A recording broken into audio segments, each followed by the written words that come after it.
have recused myself in the matters that deal with the Trump campaign. That was Attorney General Jeff Sessions forced to take himself out of the mix in the investigations of the Trump presidential campaign ties to Russia. That, of course, news conference took place yesterday after a day of rapidly moving and dramatic developments. It all began when the Washington Post reported a story that said that Jeff Sessions on 2 occasions met with the Russian ambassador to the United States. But during his confirmation hearing, this is what he said. If there is any evidence that anyone affiliated with the Trump campaign communicated with the Russian government in the course of this campaign, what will you do? Senator Franken, I'm not aware of any of those activities.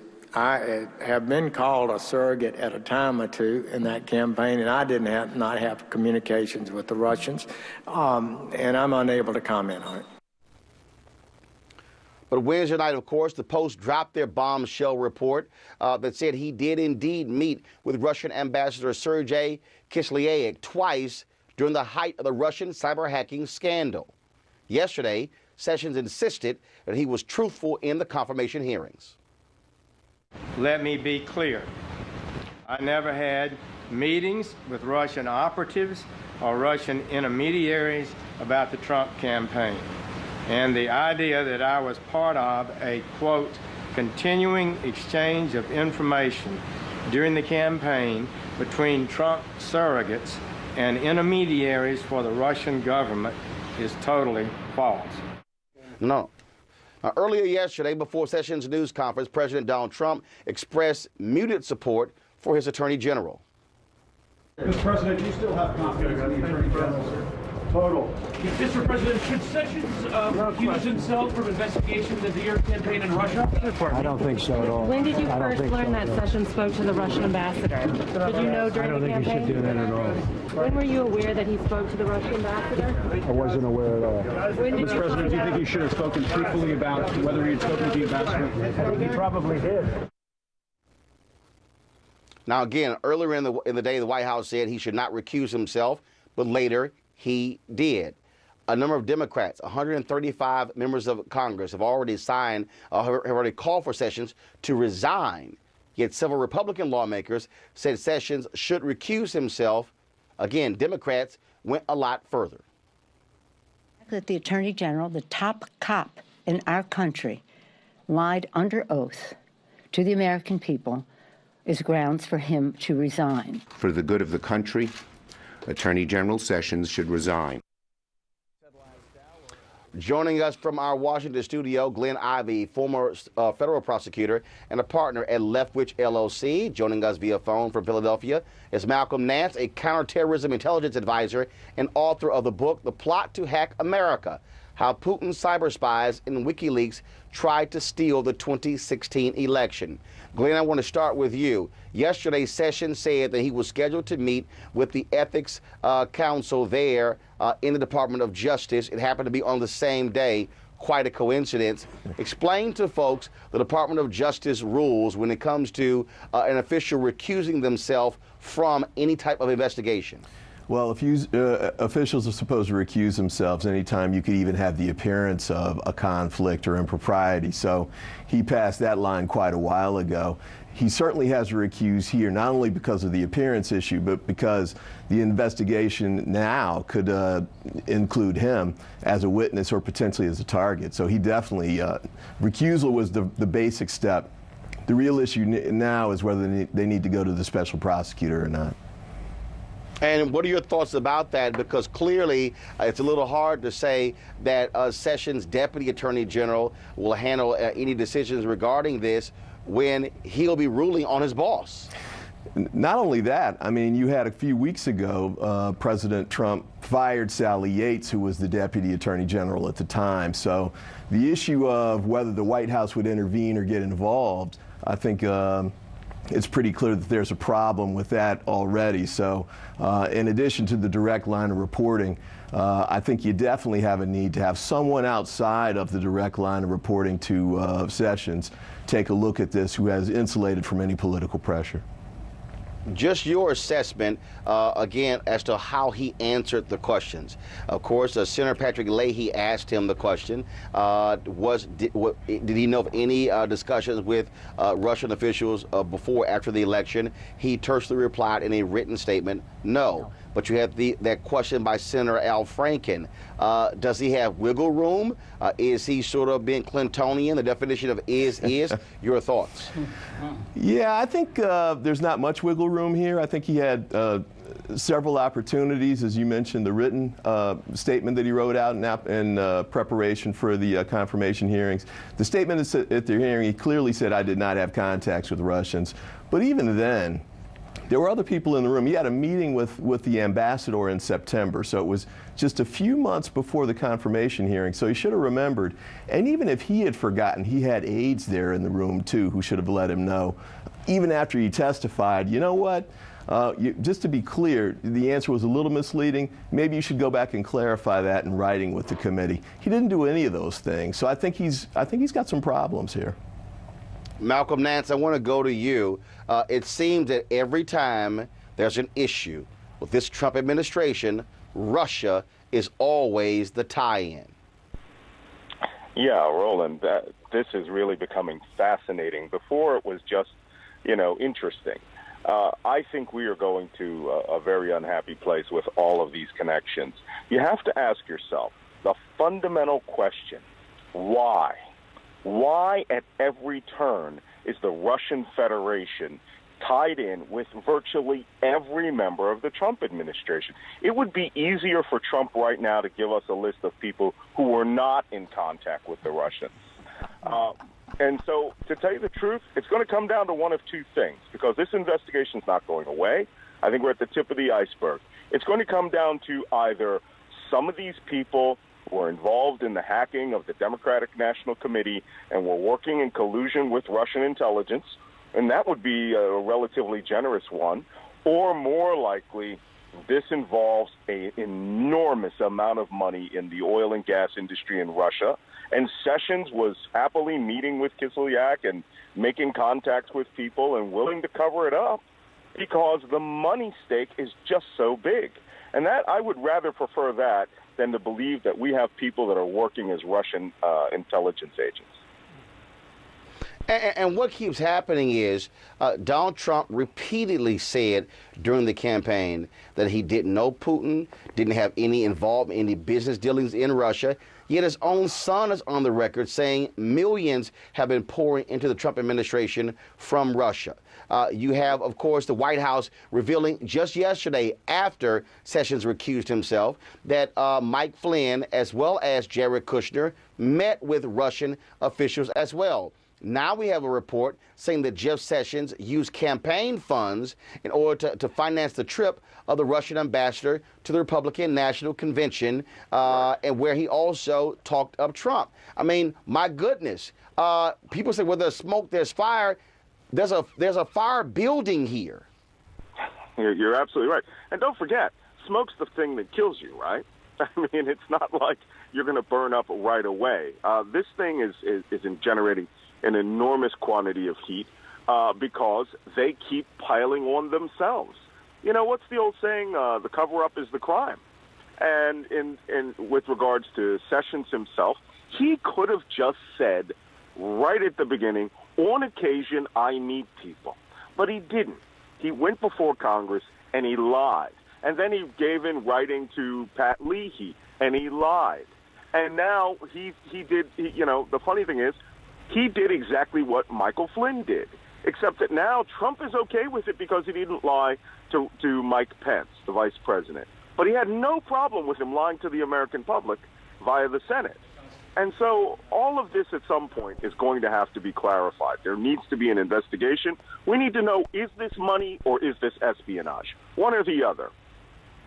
And it's clear, Malcolm, that intelligence officials, they're not playing around. And if you're one of these Trump associates, do understand, and you know quite well the tools American intelligence has to be able to track down and to get information, conversations, as well as documents, tax returns, bank accounts, when it comes to these dealings. Yeah, you're absolutely right. You know, MSNBC had Carter Page, one of the Trump advisors who has been implicated deeply into this, showed up in the Christopher Steele memo several times. And he came on and he did some relatively fast, shuffling last night, trying to parse his words and phrases.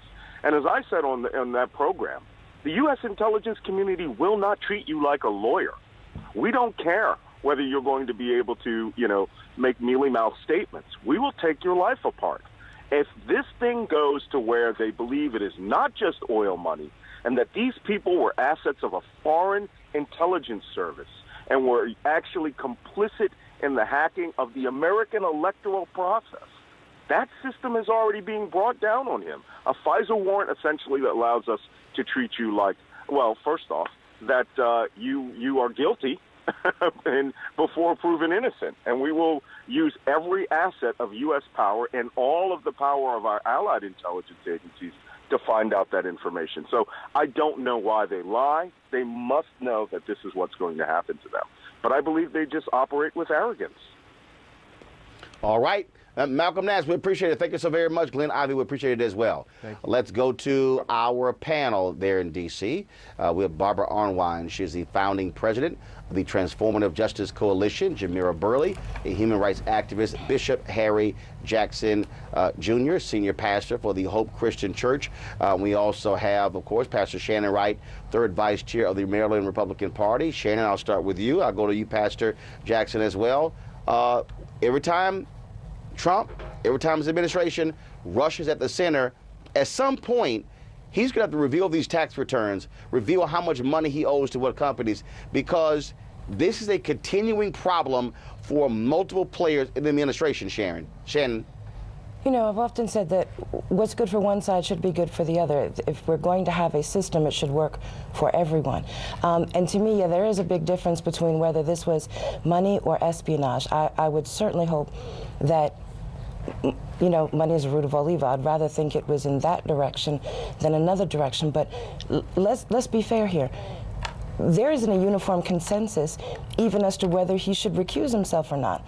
There are some folks that say, well, if he is the target, then yes. And to do so, some folks say, makes you look guilty. So there are a lot more questions here than answers.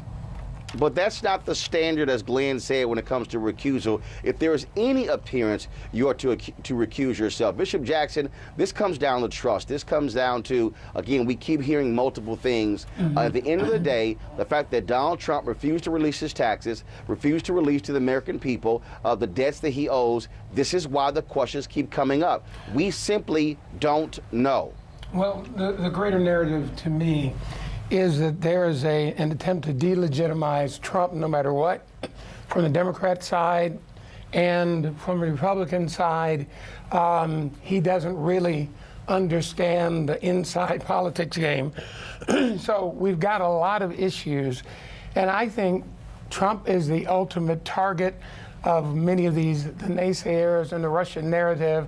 And I'm saying to myself, when are we going to just let the politics subside for a moment and let's get some jobs here, let's turn some things around in urban America, let's get the work done. But Bishop, yes, sir. But Bishop, we can't let the politics subside when the Russians were, when they were literally involving themselves in our election. That was wrong. That was illegal. And when you have numerous answers being given by Trump administration officials, we do not know the truth because they are not forthcoming. Donald Trump himself said numerous times, I have no business dealings with Russia. I don't know Putin. Other interviews, I know Putin. We have business dealings. His own son says millions are flowing in. So, right. But then he turns around and then says, oh, I have no business. He just said it in his news conference. I don't have any business in Russia. Your own son says you do. And so who are we to believe?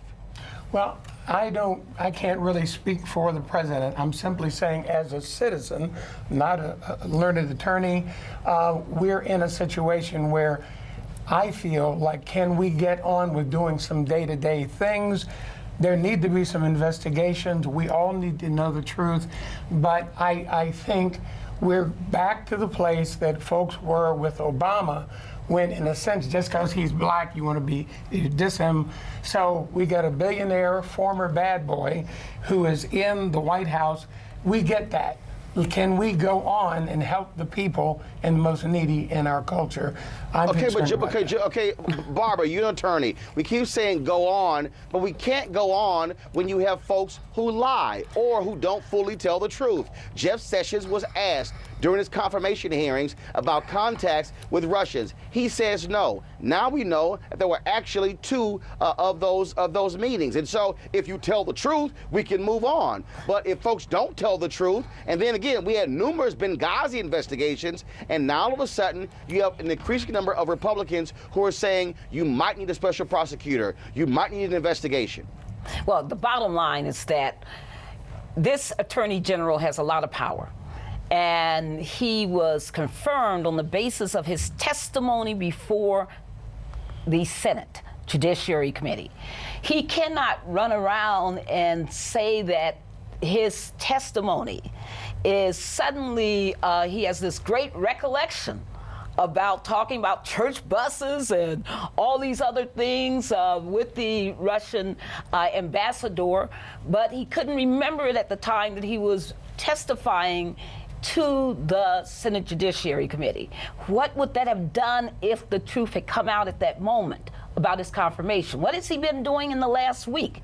He's been reversing their position, the position of the DOJ on voting rights cases. He's been reversing the position of the Department of Justice on private prisons. He's been acting with authority that he appears not to be justified to be wielding because he has not been honest with this committee. Once again, nobody led him into this. This was not a deception. This was not some kind of entrapment. He shot his own self in the foot, and he needs to be forthcoming. No, I have to say the arrogance and the blatant disrespect by the Republican Party is just not only entertaining, but it's also dangerous. We're talking about a foreign government that actually wants to dismantle the very democracy our country stands on.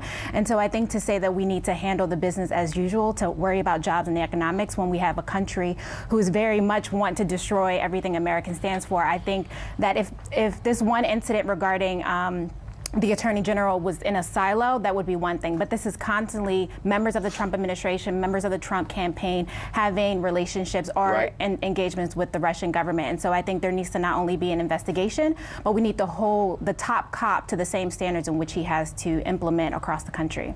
A peaceful protest turned deadly. 37-year-old black man was shot and killed by Baton Rouge police. His hands are in the air, and you still get shot by the cops. Oh my God, please don't tell me he's dead. We're not gonna let hate define us.